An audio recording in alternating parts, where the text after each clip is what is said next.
And one of the features that Apple were keen to highlight at the launch of the iPhone XS was improvements to the portrait mode. Now the iPhone cameras are able to kind of create some depth information, and using that depth information you can create some different effects in post-processing, including the effect of having a shallow depth of field. So I thought to myself, wouldn't it be interesting to take an actual full frame camera and compare that with the results that you get out of the iPhone XS. Hello there, my name's Gary Sims and this is Gary Explains. If you want to see how an iPhone XS compares to a full frame mirrorless camera, please let me explain. Okay, so first of all, I'm going to be using the Sony Alpha 7, which is a full frame mirrorless camera, and I have a video about why I bought this camera actually this summer, and you'll find that linked to in the description below. And I'm also using on it a vintage lens. This is a Russian lens. It's about 20 years old, in fact more like 30 years old. It's a Helios 44-2. It's an f2.0 camera lens, which means it's very good at doing shallow depth of field. And I've also got a video about how you can use vintage lenses on modern day cameras, and that will also be linked in the description below. Now what I have here is an iPhone XS Max, and the shallow depth of field effect, the portrait mode, works on both the front camera and the rear camera, but it does it actually in two different ways. So here on the back you'll notice there are actually two camera lenses. One is a wide angle lens and one is a zoomed in telephoto lens, and just for taking normal photos you can switch between them just by tapping the X1, X2 button there on the screen. But the phone is able to use these two lenses in combination to try to get some depth information. So what it does is it takes a photograph actually with both lenses simultaneously, and then it compares the two pictures to try to work out what is kind of in the background and what is kind of in the foreground. It's similar to what we do with our eyes, but not quite the same. There is a small distance here between them, and there is also the telephoto, and it generates a thing called a disparity map, which is actually able to kind of generate this depth information. And on the front, the camera uses the Face ID sensors. This is these infrared sensors that are here on the top. And when you switch to portrait mode, you'll see they can start activating, and it uses the infrared light to detect the different distances, but it only works over a distance of a couple of meters.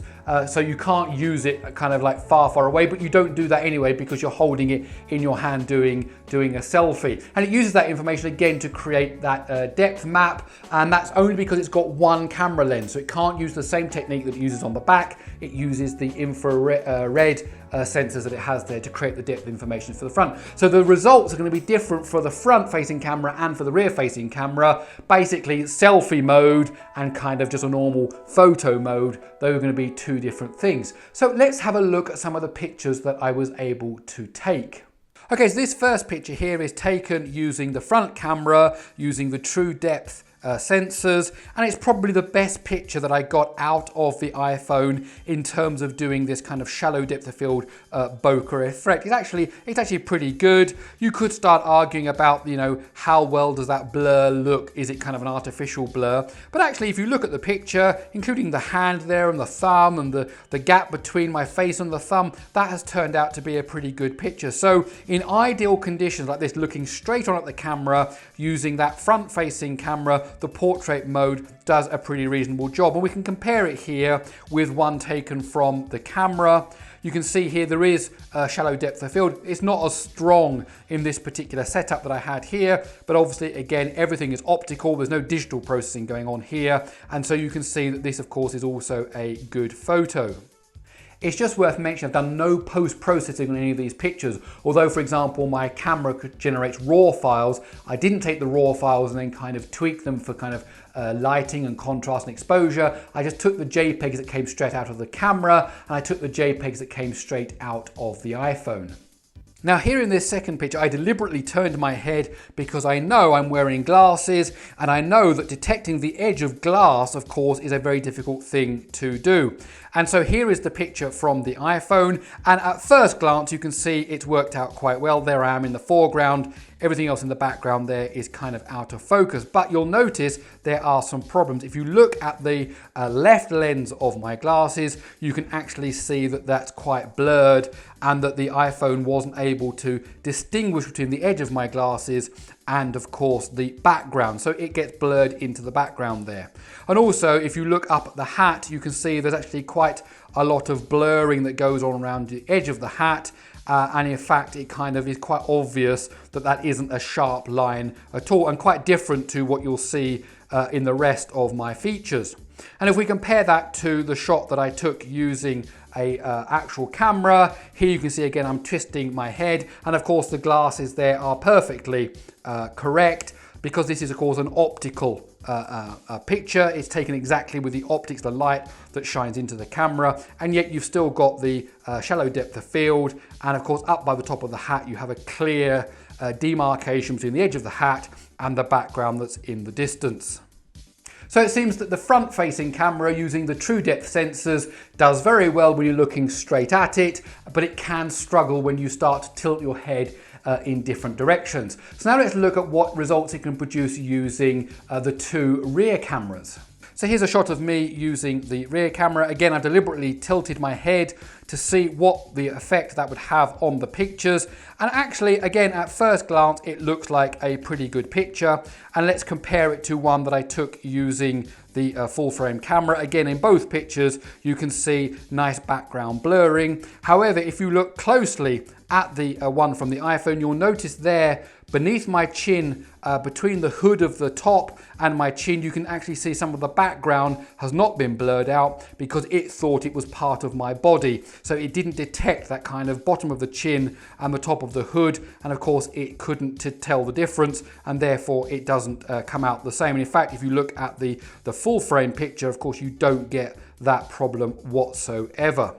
And then now if we also look at the hat again, you'll notice that actually it's not quite as well defined. And in fact, there's kind of these little mounds, these little peaks that appear along the top of the hat as that kind of blurring effect is applied by the image processor. And again, you haven't got that well-defined definition between the two. But if you look at the actual picture from the full frame, of course, that is crystal sharp.